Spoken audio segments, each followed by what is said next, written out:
Ok, o título da minha mensagem hoje se chama Estamos a Caminho. Estamos a caminho. Eu sei que já não é mais novidade para ninguém que eu me perco nos caminhos de carro, andando de carro, porque eu já contei muitas histórias dessas, né, que eu perco as saídas, me distraio falando com a minha linda esposa, ela que me distrai, a culpa é dela, e eu perco as saídas, eu perco os acessos, acabo dando voltas enormes. Alguém mais assim como eu?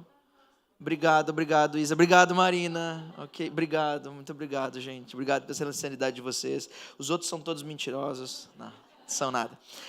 Mas essa história que eu vou contar agora ela é bastante nova. Ela aconteceu na nossa última viagem a trabalho. Eu e a Débora, nós estávamos em uma conferência de uma igreja que faz parte da nossa família, uma igreja irmã, por assim dizer, e nós estávamos lá no primeiro dia, que na verdade era a pré-conferência, era uma reunião com pastores e com líderes, e depois dessa reunião, a conferência começava no dia seguinte, então uns amigos nossos nos convidaram e disseram, olha, vamos almoçar juntos, vamos ter um tempo juntos, vamos para um lugar próximo do hotel de vocês. Mas essa era uma cidade que eu e a Débora não conhecíamos muito, nós havíamos morado nesse país por 3 anos, mas essa cidade em específico nós íamos apenas para trabalhar, então não conhecíamos muito como trafegar nessa cidade. Então nós dissemos, ok, vamos indo e nós vamos atrás, fiquem tranquilos, eu estou de carro e eu tenho um GPS, porque todo mundo sabe que um homem que tem carro e está com GPS não quer guerra com ninguém. Ok? Então eu disse, nós acompanhamos, nós vamos atrás, não vamos junto, porque é muito ruim esse negócio, vão indo na frente, a gente vai depois. E o GPS marcava ali que nós chegaríamos em, no máximo, 15 minutos do lugar onde nós estávamos até o restaurante que nós íamos almoçar, que ficava próximo do lugar onde nós estávamos. E nós pegamos a estrada e começamos a conversar e bater um papo sobre aquilo que nós estávamos vendo, sobre aquilo que nós estávamos vivendo, conversando sobre a nova Zoe, o novo edifício. E eu, como sempre, me distraí na conversa e não olhei para o GPS, porque eu não sei o GPS de vocês, mas o meu fica no silencioso, no mudo. Eu não gosto de ouvir aquela voz dizendo para onde eu tenho que ir, eu apenas olho para a tela e está suficiente para mim. Então... Vocês vão me ajudar ou vocês vão me atrapalhar hoje? Ok. Quase sempre é suficiente para mim. E eu, obviamente, não vi a saída que eu tinha que sair. E logo depois estava uma ponte muito, muito extensa na nossa frente. E nós começamos a andar naquela ponte e disse, nossa, tem alguma coisa estranha. Porque eu sei que eu não conheço muito aqui, mas eu acho que a gente está indo para um lugar que eu nunca estive antes. E quando nós estávamos no meio da ponte, o GPS, a tela começou a recalcular a rota. Sabe aquela maravilha que aparece? Recalculando rota. E quando eu percebi, o que falava 5 minutos para chegar, aumentou para 55 minutos para chegar. E eu disse, não, tem alguma coisa errada, tem alguma coisa muito errada. A Débora começou a abrir, não. Eu disse, meu amor, tá certo, a gente está numa ponte que não tem como voltar, é extensa, muito extensa, e a volta é só daqui a 40 quilômetros. O único retorno que tem é daqui a 40 quilômetros na autoestrada. Eu, obviamente, fiquei muito feliz com aquilo, né? Comecei a abençoar o GPS. Só que não, e eu perdi, e nós tivemos que andar 40 quilômetros para ir, mais 40 quilômetros para voltar, ao invés de demorar 15 minutos para chegar no restaurante, nós demoramos 1 hora e pouco para chegar no restaurante, e os nossos amigos nos ligando, está tudo bem, vocês estão chegando, e eu estava morrendo de vergonha de dizer que eu tinha perdido a saída, né? A última saída, está tudo bem, nós vamos chegar, vai comendo qualquer coisa aí que a gente chega, pode comer batata frita, o que for, a gente já está chegando aí, e eu estava cheio de raiva por dentro, aquela expressão que nós homens sabemos fazer, que as mulheres adoram, né? Que a gente nem pisca, né? Se olhar para a gente cai veneno do canto da boca porque você perdeu alguma coisa. E a Débora, muito sábia, diz, meu amor, fica tranquilo, são só mais 50 minutos. Tá tudo bem, eu disse, tá tudo bem, nada, aqui tá tudo bem, ok? Enfim, isso para dizer que me fez pensar essa situação que às vezes está tudo bem, era só para um almoço, não era um super compromisso, está tudo bem, perdeu a entrada, vai fazer o quê? Vai morrer por causa disso? Não vai acontecer nada, você só vai comer 1 hora mais tarde do que você tinha programado, mas às vezes errar o caminho, quando são coisas simples, está tudo bem, mas errar o caminho, quando nós estamos chegando, tentando nos aproximar de Deus, tentando encontrar a nossa vida, tentando encontrar o nosso propósito, tentando encontrar coisas realmente significativas na nossa vida, não está tudo bem. Nós não gostamos de atrasos. Eu duvido que alguém goste de atraso. A gente até se atrasa, mas a gente não gosta quando os outros se atrasam conosco, sim ou não? Porque um atraso literalmente nos leva a não viver aquilo que nós gostaríamos de viver no tempo que nós gostaríamos de viver. Agora, quando nós conhecemos o caminho muito bem, diariamente a gente percorre aquele caminho, basicamente o nosso cérebro está conectado e automaticamente a gente já faz aquele caminho. Vocês já perceberam isso? Você não precisa de GPS, você não precisa de ajuda, você não precisa às vezes nem estar prestando atenção nas ruas ao seu redor, você está pensando em outra coisa, você está pensando nos problemas, você está fazendo outras coisas na sua cabeça, e quando você vê, você chegou no destino e diz, nossa, nem percebi. Porque o seu cérebro está acostumado a ir para o mesmo caminho. É por isso que às vezes quando a gente tenta, diz, vamos fazer um passeio em família, bota a família no carro, e você sai passeando, sai conversando, quando você vê, você está na porta da escola do seu filho. Você diz, não, mas não era aqui que eu queria chegar.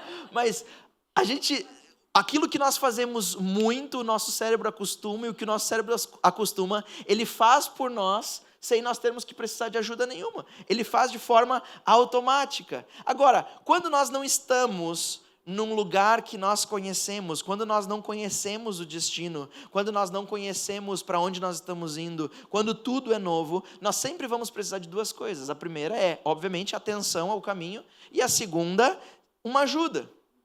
Como os pioneiros faziam na década de 80 e 90, vindo para as praias, eu sou do Rio Grande do Sul, vindo para as praias, né, eu lembro do meu pai, pioneiro nas praias, né, perguntando para mim, vocês já foram para a praia tal? Eu não, já fui. Como é que chega? Não, vou te desenhar. E desenhava num papel. Eu lembro de trazer folhas em branco desenhada no papel. Você pega, vai ter assim, e desenhava a plaquinha, aí você pega para cá e tal. Mas nós sempre vamos precisar de uma ajuda para chegar em lugares que nós não conhecemos. Hoje em dia nós usamos GPS. Uma ferramenta que nos leva num lugar que nós não sabemos andar, um lugar que nós não temos conhecimento.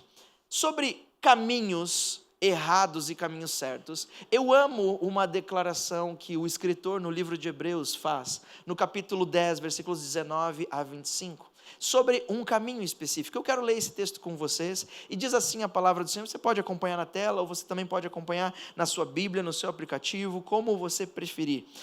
Eu vou ler na versão, na NTLH, e diz assim: por isso, irmãos, por causa da morte de Jesus na cruz, nós temos completa liberdade de entrar no lugar santíssimo, por meio da cortina, isso é, por meio do seu próprio corpo. Ele nos abriu um caminho novo e vivo. Nós temos um grande sacerdote para dirigir a casa de Deus, portanto, cheguemos perto de Deus com um coração sincero e uma fé firme, com a consciência limpa das nossas culpas e com o corpo lavado com água pura. Guardemos firmemente a esperança da fé que professamos, pois podemos confiar que Deus cumprirá as suas promessas. Pensemos uns nos outros a fim de ajudar todos a terem mais amor e a fazerem o bem. Não abandonemos, como alguns estão fazendo, o costume de assistir às nossas reuniões. Pelo contrário, animemos uns aos outros, e ainda mais agora que vocês veem que o dia está chegando. Eu amo esse texto porque eu não sei como é para você, como que funciona aí a sua mente, mas eu, em todas as minhas viagens, inclusive as que eu me perdi, eu nunca vi um caminho vivo. Eu sempre vi vida pelo caminho em que eu passei. Árvores, plantas, arbustos, água, riachos, rios. Eu sempre vi animais rastejando, animais correndo, insetos. Eu sempre vi vida pelos caminhos onde eu vou. Agora, eu nunca vi um caminho vivo. É como quase que caberia num desenho animado, sabe? Quando você está assistindo, as crianças assistem os desenhos animados e coisas, objetos inanimados, objetos que não têm vida, ganham pernas, olhos, ouvidos e saem correndo. Uma estrada se levanta porque está muito quente, muito calor. Não existe isso. Nós não vemos um caminho vivo. Isso não cabe. Um caminho uma estrada que pensa, uma estrada que respira, uma estrada que fala com os viajantes, uma estrada que toma decisões, que dá ensinamentos. Mas sabe, o que esse texto está dizendo é que existe um caminho que é novo e vivo. Não que o caminho traz vida, mas que o caminho é a própria vida. E esse caminho é Jesus. O caminho para chegarmos até Deus é Jesus. Jesus não mostrou um caminho para chegar até Deus. Jesus é o próprio caminho para chegar até Deus. Sabe, muitas pessoas confundem às vezes e dizem, não, todos os caminhos levam até Deus. Deixa eu te falar uma coisa, isso na Bíblia não está. Pode estar em qualquer outro lugar, pode estar num livro de crenças populares, mas na Bíblia é muito claro que o único caminho para chegar a Deus é Jesus. Ele não tem o caminho, ele não traz o caminho, ele não mostra o caminho, ele é o próprio caminho. Mas para nós entendermos melhor, um pouquinho melhor aquilo que o escritor está nos dizendo aqui, tentando nos dizer aqui hoje, eu quero começar com vocês nesse trecho do versículo 19, o primeiro trecho que nós lemos. E esse trecho mostra uma série de imagens, uma série de palavras que, quem sabe, nós não estamos familiarizados, não faz parte do nosso cotidiano, mas fazia parte do cotidiano do escritor e fazia parte do cotidiano dos ouvintes, dos leitores. E, em primeiro lugar, nós vemos o texto dizendo que, pela morte de Jesus, nós temos completa liberdade de entrar no lugar santíssimo. Que lugar é esse? Se te falam praia, de entrar na praia, você sabe o que é uma praia. Se te dizem circo, você sabe o que é um circo. Se te dizem cinema, você sabe o que é. Agora, um lugar santíssimo, o que é isso? O que significa isso? Sabe, naquele tempo existia o templo de Salomão, o templo construído com as ordens de Deus, e era o lugar onde a própria presença de Deus habitaria, o lugar onde o próprio Deus estaria no meio do povo. E nós temos uma imagem aqui, e mais ou menos essa imagem tenta mostrar como era o templo naquela época. Ele tinha um prédio, uma edificação bem no meio, um grande pátio ao redor, e nesse grande pátio todos os israelitas podiam acessar. Apenas as pessoas que tinham doenças como a lepra, doenças contagiosas e outras coisas mais, não era permitido que entrasse e tivesse contato com as pessoas. Mas todo esse pátio, as pessoas podiam entrar trazendo as suas ofertas de sacrifício ao Senhor. Agora, havia um outro lugar que chamava o lugar santo, e esse lugar santo é onde vocês veem, obrigado, nessa figura onde diz número 2, esse espaço das portas de entrada, até essa parede se chamava lugar santo. Nesse lugar, apenas os sacerdotes podiam entrar. Quem eram os sacerdotes? Os sacerdotes eram pessoas escolhidas por Deus, era uma tribo específica, pessoas específicas, famílias específicas, que a função deles era cuidar das coisas do Senhor, a função deles era cuidar das ofertas do povo, a função deles era cuidar da dinâmica da igreja, por exemplo, por assim dizer, da época. E apenas eles podiam entrar nesse lugar. Mas havia um outro lugar que você vê onde está o número 1, e esse lugar você precisava passar por uma porta, uma abertura, e nessa abertura tinha uma cortina. Essa não era uma cortina fina, era uma cortina com mais de 18 centímetros de espessura. Essa cortina era tecida com linho puro e era muito grossa, não tinha maneira de se romper, não tinha maneira de ser quebrada. E nesse lugar, essa cortina ela separava o lugar chamado Santíssimo, ou o Santo dos Santos. Porque nesse lugar havia, aqui tem uma representação, havia uma arca, a Arca da Aliança, e nessa arca, sobre essa arca, a presença do próprio Deus se manifestava. Só que nesse lugar nem sequer os sacerdotes poderiam entrar.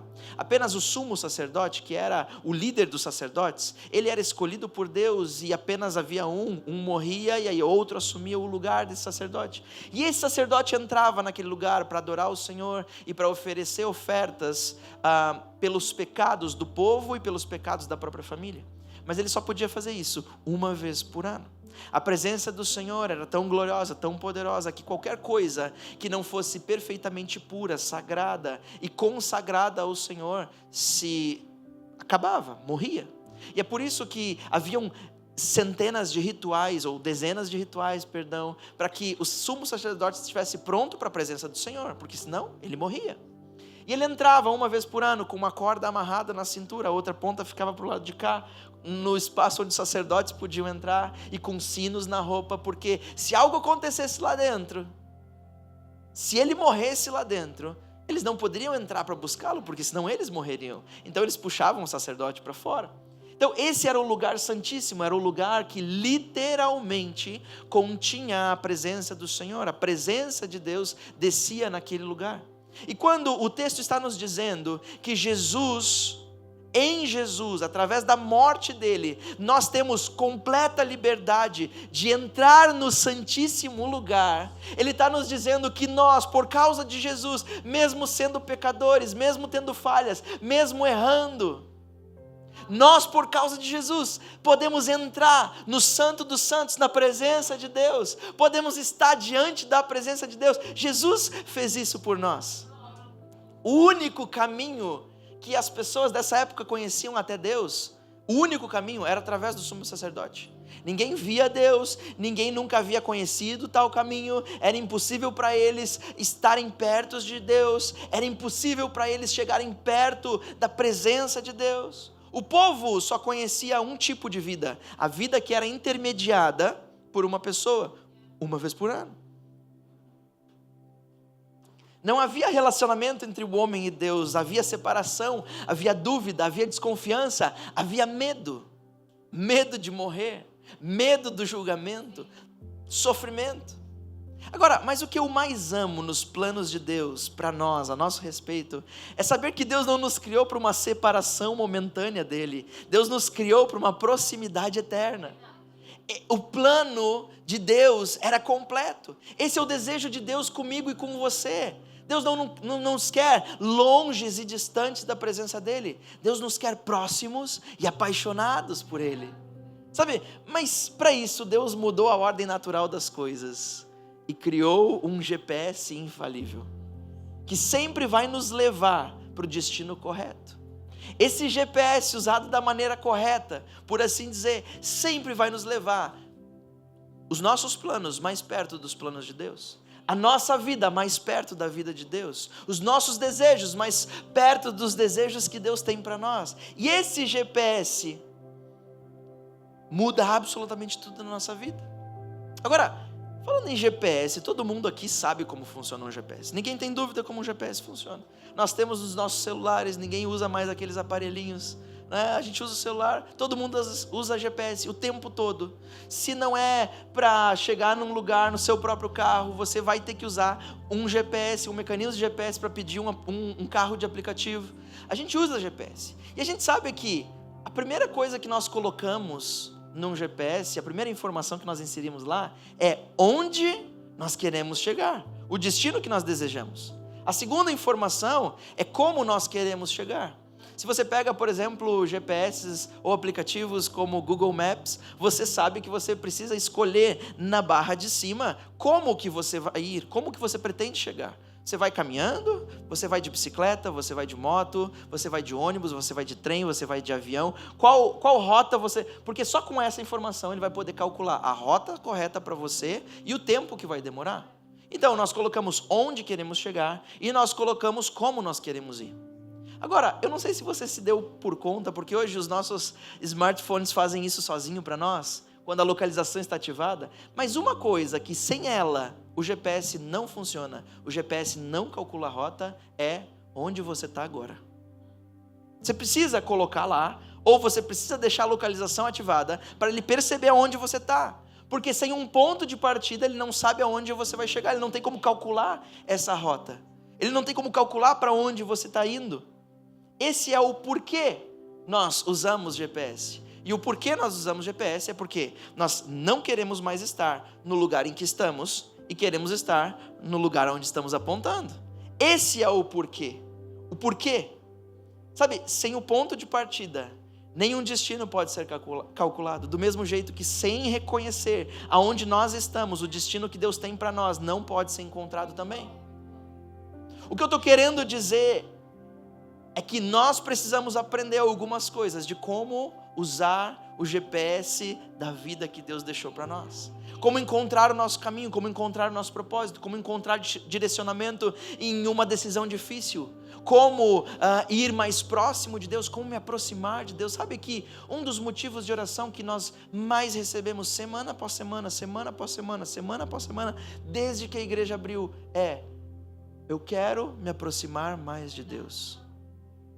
E às vezes nós temos dúvidas realmente de como eu faço para estar mais próximo de Deus, como eu faço para sentir essa paz que algumas pessoas falam que é possível sentir, mesmo em meio a turbulências, mesmo em meio a desafios. E eu quero hoje, de forma prática, nos minutos que nos restam, compartilhar com vocês 3 atitudes para usarmos o GPS divino e chegarmos ao nosso destino em Deus. E o primeiro deles é esse: é reconhecermos onde nós estamos. Onde você está agora? na vida, onde você está agora. Para entender onde você está agora, você precisa reconhecer quem realmente você é. Eu amo o momento em que Jesus prega um dos maiores, na verdade, o maior sermão de todos os tempos. Esse sermão é conhecido como o Sermão da Montanha, e você encontra ele no Evangelho de Mateus, no capítulo 5, 6 e 7. Todo o sermão é maravilhoso, ele fala verdades, ele é um grande resumo da obra de Jesus na terra e daquilo que ele espera dos seus seguidores, daqueles que o amam. Mas, para mim, sempre me causou muita confusão, como dizem os portugueses, os primeiros 4 versículos desse texto, desse sermão. A maneira como Jesus escolheu começar esse sermão, a maneira como Jesus escolheu introduzir o assunto que ele ia falar. E os primeiros 4 versículos desse sermão diz assim, Mateus 5, versículo 13 e 6. Felizes são as pessoas que sabem que são espiritualmente pobres, pois o reino dos céus é delas. Felizes as pessoas que choram, pois Deus as consolará. Felizes as pessoas humildes, pois receberão o que Deus tem prometido. Felizes as pessoas que têm fome e sede de fazer a vontade de Deus, pois Ele as deixará completamente satisfeitas. Que coisa curiosa que esse monte de coisas que ninguém gostaria de viver, ninguém gostaria de ser, ninguém gostaria de estar. Que coisa curiosa que isso é o acesso que Jesus está dizendo ao reino dos céus. Eu não sei vocês, mas eu não gostaria de forma natural de ser uma pessoa espiritualmente pobre.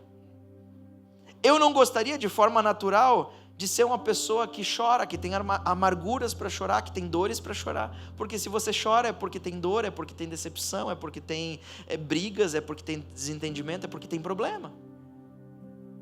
Eu não queria de jeito nenhum ter menos, eu sempre, como ser humano, quero ter mais. Eu não quero ter fome e nem sede, eu quero estar saciado. É interessante que é uma porção de coisas negativas, mas que para Jesus é o que te dá acesso ao reino dos céus. Como assim? Por que isso acontece? Por que parece que esse monte de coisa que ninguém quer ser, ninguém quer se parecer, é a porta de entrada para o reino dos céus? É porque quando nós reconhecemos onde estamos, estamos prontos para estar onde desejamos. Esse é o acesso do Evangelho, é o reconhecimento de que não somos nada, é o reconhecimento de que precisamos de que alguém nos salve, é o reconhecimento de que não temos aquilo que é preciso. Quando reconhecemos que somos pobres espiritualmente, nós podemos ter o Deus que é rico e misericordioso. Quando nós reconhecemos que choramos pelas nossas dores, pelas nossas mágoas, nós podemos ter o Deus que transforma o choro em alegria e nos consola. Quando nós reconhecemos que estamos famintos, nós podemos então ter o pão vivo que desceu do céu. Quando nós reconhecemos que temos sede, podemos ser saciados com a água da vida, que quem bebe nunca mais sente sede. Mas só então, quando reconhecemos onde estamos. É o primeiro ponto, é a primeira informação que o GPS divino precisa de você. É a primeira informação que o GPS divino precisa de mim. A porta de entrada para o reino dos céus não é a soberba, é a verdade. Sabe o que a soberba é? Não sei se essa é a definição dela, mas é o que mais se aproxima para mim. A soberba não é quando você é alguma coisa, mas é quando você não é alguma coisa e você mostra que você na verdade é. Tá dando para entender? É o famoso wannabe. Vocês já ouviram essa expressão? Eu amo essa expressão. É o tenta ser. Ele tenta ser, mas ele não é. Isso é a soberba. E sabe, a Bíblia diz que a soberba incomoda demais a Deus e a Jesus. Porque Deus está vendo o nosso coração, sabe quem nós somos, sabe as nossas falhas, sabe os nossos medos, sabe os nossos temores, mas Ele também vê como nós agimos para o mundo. Ele também vê como nós agimos nos nossos negócios. Ele também vê como nós agimos com a nossa esposa, com o nosso marido, com os nossos filhos. A porta de entrada para o reino dos céus é a verdade. Não é achar que nós temos tudo, mas é reconhecer que não temos nada. Não é pensar que somos alguma coisa, é reconhecer que sem Ele nós não somos nada. Eu não estou dizendo que nós somos ruins, nós somos maus, nós somos amados por Jesus, nós somos aceitos por Ele, somos filhas e filhos dEle. Mas nós não temos aquilo que é preciso, é por isso que precisamos dele.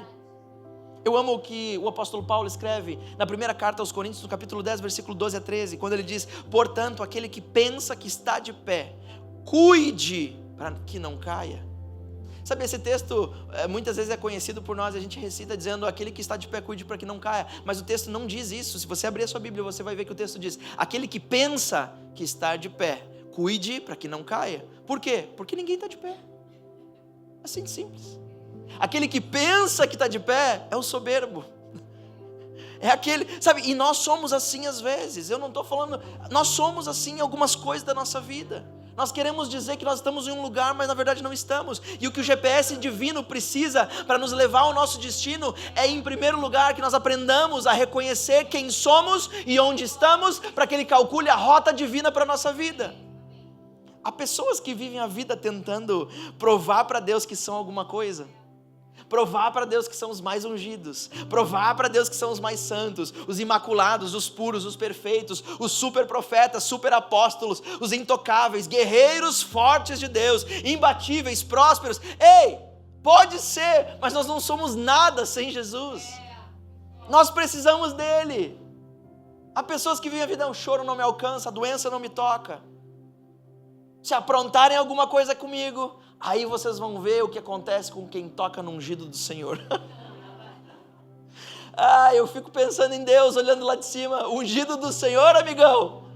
Sabe quem é o ungido do Senhor? É o Cristo, Filho de Deus, que morreu por mim e por você. Ele é o ungido do Senhor.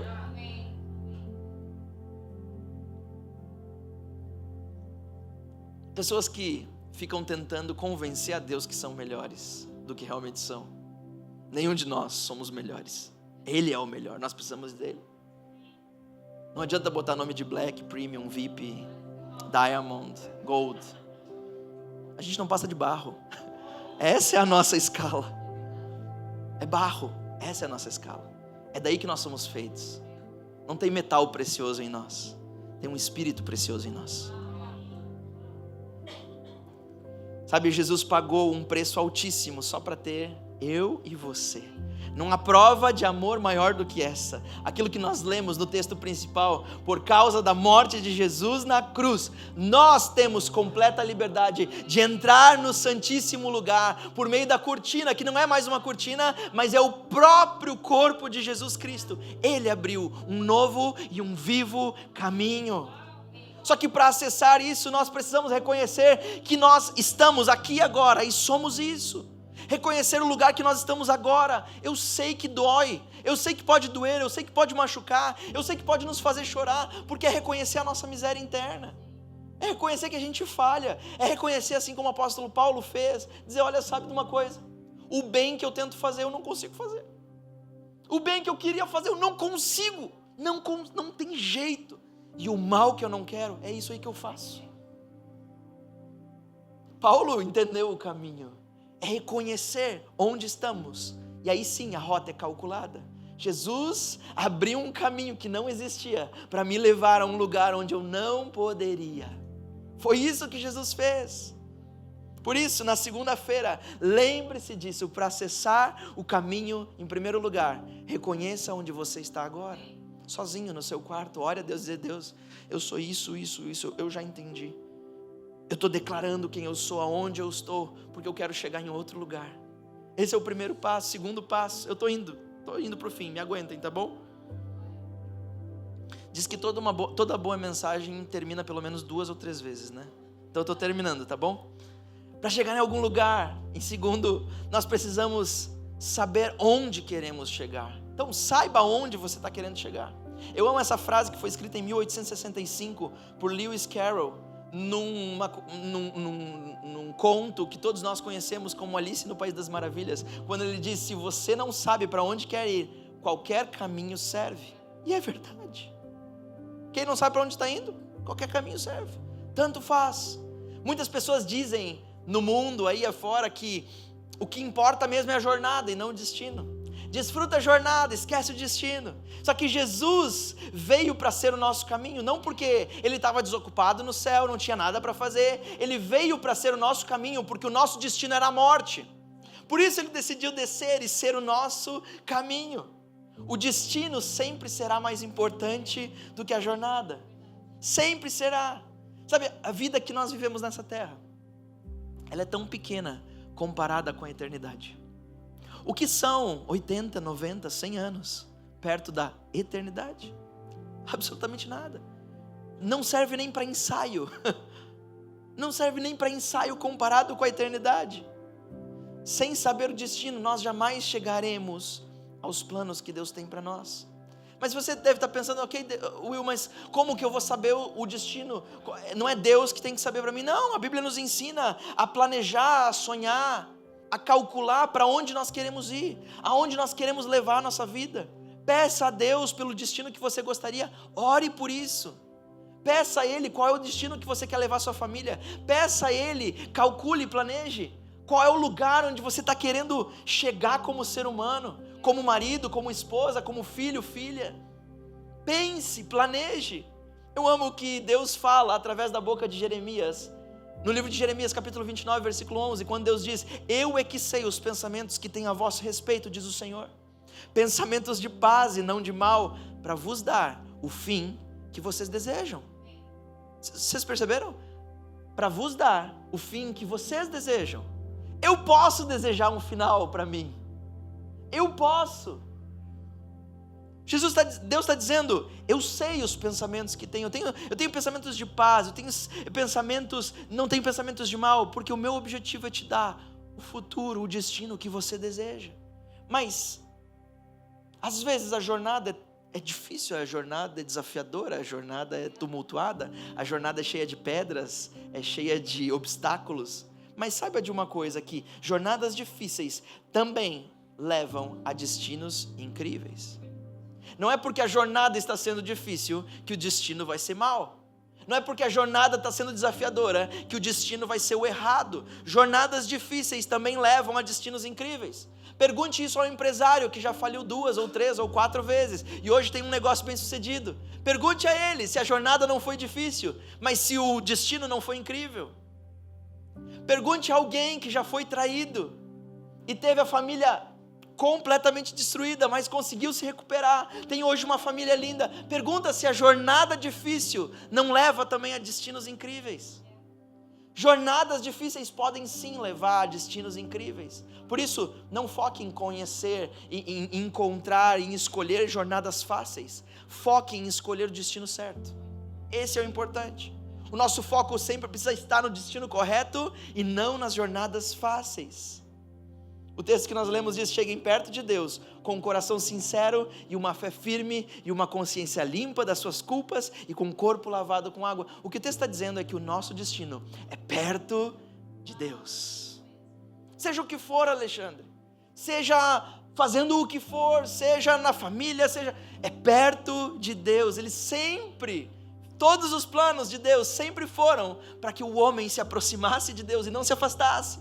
Por isso Ele mandou Jesus. O nosso destino é estar perto de Deus. E é por isso que o escritor diz: Jesus já conquistou. Ele já foi o caminho, agora atravessem com confiança e se aproximem de Deus. Deus está esperando vocês no relacionamento. Deus está esperando vocês no meio da tua família. Deus está te esperando no meio dos seus negócios. Deus está te esperando. Chegar perto de Deus é o nosso foco, amém, igreja? Estar perto do seu coração deve ser a nossa procura. Abraçar o seu plano revelado em Jesus para nós deve ser aquilo que nós mais amamos. Por isso, para usar o GPS divino, reconheça onde você está e saiba aonde você quer chegar. E terceiro e último motivo, terceira e última atitude que nós precisamos ter para usar o GPS divino, assim como para usar o GPS humano, fazendo não sei como é que se chama. Decida como você quer ir. Do mesmo modo que no Google Maps você precisa dizer para ele como é que você vai. Você vai de bicicleta? Você vai caminhando? Você vai de trem? Você vai de avião? Como é que você está indo? Porque eu preciso dessa informação para saber calcular a tua rota e saber se você vai chegar no destino desejado. Para Jesus é a mesma coisa. Decida como você vai ir. Sabe, existem muitos como chegar a um lugar na vida. Como eu disse, ônibus, avião, carro. Existem muitos como chegar a destinos na nossa vida. Como você vai lidar com a sua empresa? Como você vai lidar com a sua família? Como você vai... Existem muitos como.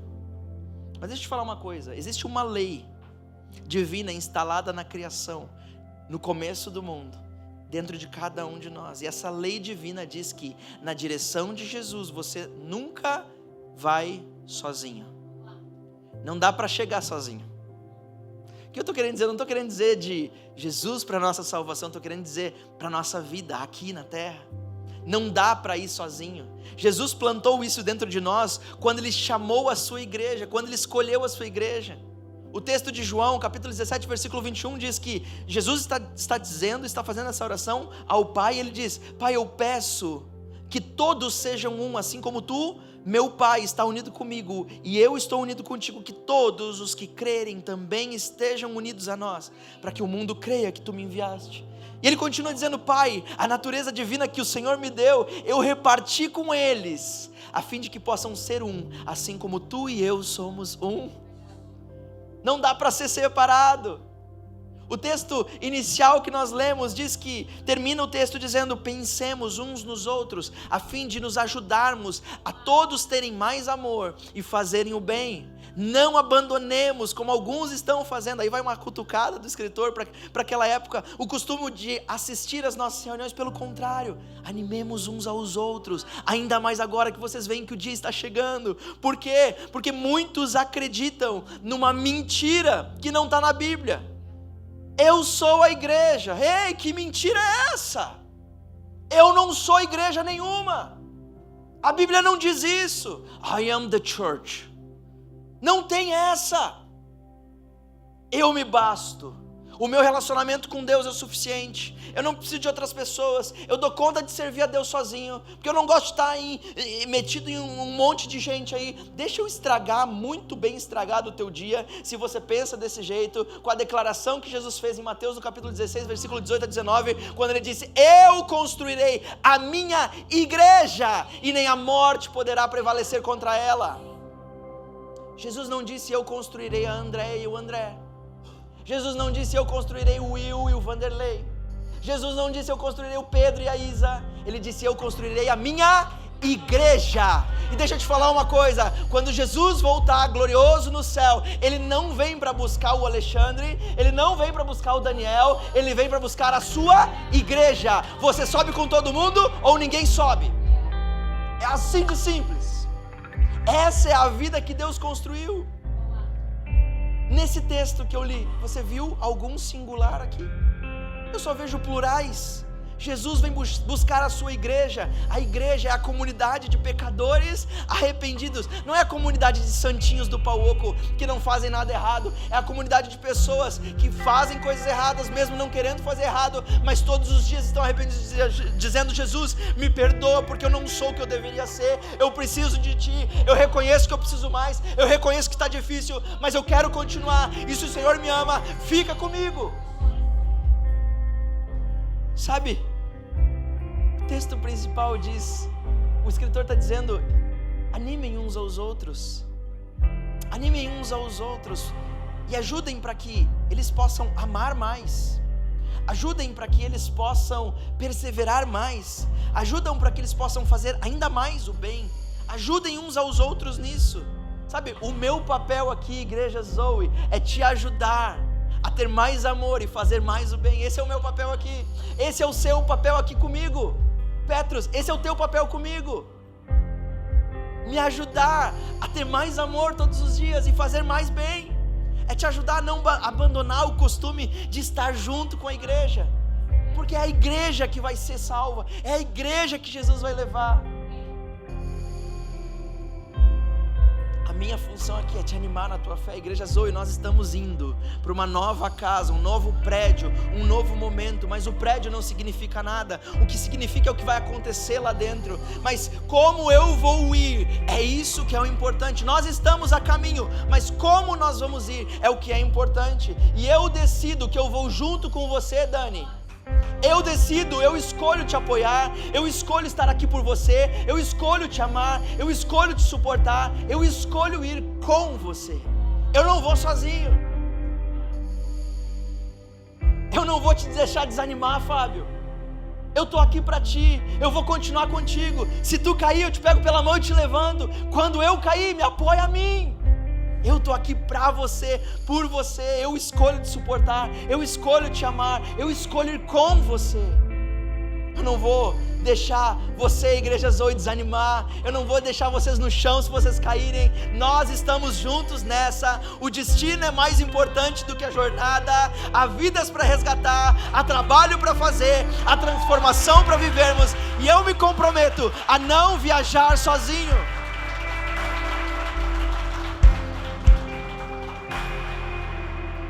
Jesus não veio para fazer seres individuais. Jesus veio para fazer a sua igreja. E Suelen, eu sou igreja contigo. André, eu sou igreja contigo. Sozinho eu não sou. Eu sou templo.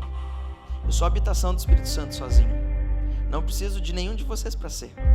Mas igreja, eu só sou com vocês. E nós vamos por mais de Deus. Há mais de Deus para nós. Quantos creem nisso? Será que nós podemos ficar de pé? Vamos orar e agradecer a Deus por esse momento. Eu quero orar com você nessa manhã. Se você, assim como eu, nessa manhã, quer tomar essa decisão de não ir sozinho, de ligar o GPS divino na nossa vida, tomar a decisão de reconhecer onde estamos, tomar a decisão de apontar o destino para onde vamos, e tomar a decisão de escolher certo como nós vamos fazer isso, eu quero fazer esse pacto junto com você. Meu pacto é com Deus, mas o meu pacto é com você também. Meu pacto é contigo. Será que nós podemos orar, Senhor Jesus? Pai amado, nessa manhã, ouvindo a Tua palavra, Senhor, vendo tudo aquilo que o Senhor nos ensinou, Deus, nós queremos Te dizer e queremos fazer um pacto contigo. Nós não estamos sozinhos e não vamos a lugar nenhum sozinho. Pai, em nome de Jesus, nós Te pedimos, nos dá força para continuar. Nos dá força, Senhor Jesus, para colocar a rota correta no GPS divino da vida, Pai. Nos dá, Senhor Jesus, o nosso coração transformado. Nos ajuda a fazer o passo mais difícil, Senhor, que é reconhecer quem somos e onde estamos.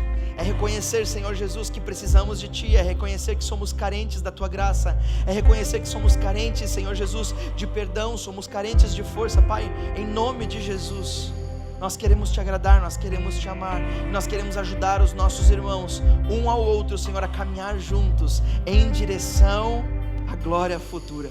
Pai, nós Te amamos, nós estamos aqui por Ti, Senhor, em nome de Jesus. E todos nós dizemos amém. Sabe, eu quero te dizer, você que escutou essa mensagem, não pense mais que você está sozinho. Mas tem uma diferença entre pensar que não está sozinho e agir como dentro de uma família. Quando nós sabemos que não estamos sozinhos, mas não agimos como uma família, a gente também está sozinho. Eu estou aqui por você. Se você precisar, eu estou aqui por você. Nós estamos aqui uns pelos outros. É assim que funciona a igreja, é assim que funciona a comunidade de fé. É verdadeiro, é puro, é simples, e é isso. Amém?